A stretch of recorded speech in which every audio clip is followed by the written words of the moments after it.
Matapos ang sunod-sunod na problema na kinaharap nga po ni Casimero sa taong 2022 at isa na nga po dito nang mabawian ito ng World Champion belt dahil sa 2 beses sa pagkansila ng laban nito sa boksingerong kinawawalang ni Sulani Tete na si Paul walang binatbat Butler. Dahil nga dito ay nahirapan na nga makakuha ng bigati na laban ang pambato natin na si Cuadro Alas. Sabi nga po ng mga haters ni Casimero, nangunguna na nga dyan si Silver Boy Spetchay, ay puro tricycle driver at magtataho na lamang daw ang makakalaban nitong si Janriel Casimero. Pati na rin daw ang pinapangarap nitong makalaban ang The Monster ng Japan na si Naoya Inoue ay tila ba naglaho na rin dahil sa mga problemang kinaharap nga ni Casimero. Bagamat mabigat at masaklap ang nangyari sa mga nakalipas na buwan dito kay Casimero, ay di pa rin talaga natin mapagkakaila na kahit sino pa mang ipis, lamok, surot at kung ano-ano pang insekto ang makasagupa ng pambansang angas ng Pinasalona ay talaga namang inaabangan nito ng buong mundo dahil nga sa karismang tinataglay nitong si Janriel Casimero. Tulad na lamang ng naging laban nito bago matapos ang taong 2022 sa kababayan ni Inoue na Japanese din. December 3, taong 2022, matapos ang isang taong pagkabakante ni Cuadro Alas, ay sa wakas ay nabigyan ulit ito ng pagkakataon na ipakita sa buong mundo ang napakalakas itong karisma. Sa tagpo na ito ay makakalaban nga ni Cuadro Alas ang pinakamalakas na boksingero ng Japan, malakas mang asar, na si Ryo Akaho, ang binansagang Opa ng Japan. Ang akala ng lahat ay si Ryo Akaho na nga ang tatapos ng tuluyan sa palubog na sanang karir ni Cuadro Alas dahil sa nakakatakot na kartada nito na 39 wins, 26 KO at meron lamang 2 talo. May mga chismis din kasing kumakalat noon na 3 beses nga daw nitong winasak si Naoya Inoue sa naging sparring ng dalawa.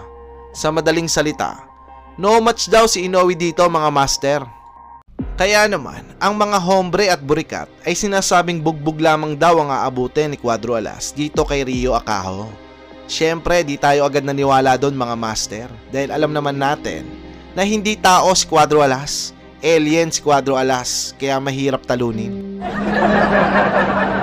At eto na nga mga master, sa mismong laban, pormahan pa lang ni Akaho ay mukhang malakas talaga. Pormang Hokage mga master, samahan mo pa ng malabato-batong pagmumuka at matapang na pagmumuka, ay aakalain mo talagang kahit alien itong si Casimero ay hindi ito uubra dito kay Akaho. Sa round 1 pa lang mga master, sa sobrang takot nga ni Casimero dito kay Akaho ay gusto na nga agad nitong tapusin ang laban. Malalakas at malulutong na banat na agad ang pinapamalas si Cuadro Alas.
Sa round 2, sa sobrang taranta na nga po ni Casimero sa nakakatakot na kalaban nito, ay binuhos na nga po nito ang buong lakas nito upang tapusin ang Hokage si Akaho.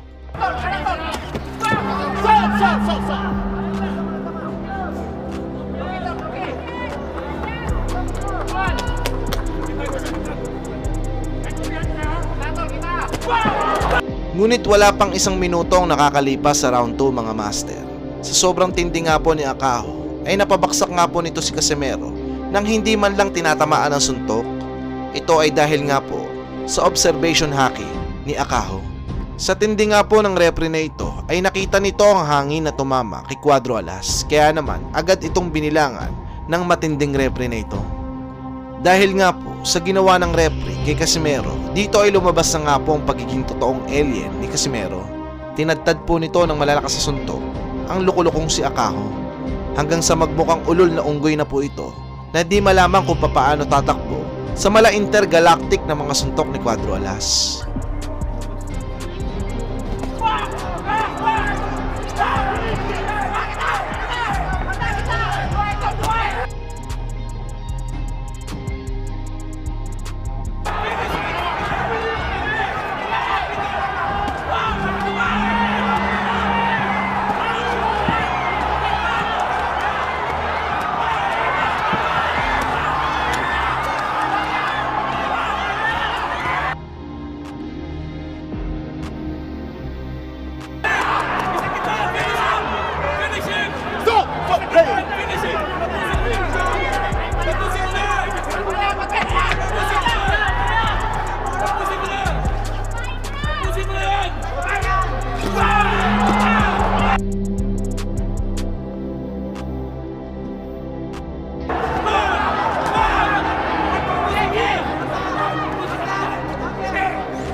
Nang tipong babaksak na nga po si Akaho ay biglang hininto ng referee ang laban dahil sa batok nga daw po tumatama ang mga suntok ni Casimero. Nang mapansin naman po ito ni Akaho na winawarningan na nga ng referee itong si Casimero, ay biglang nag-umarte ito na tila ba napuruhan sa batok. Pangpamas award ang datingan mga master, naging mukhang kawawang unggoy si Akaho.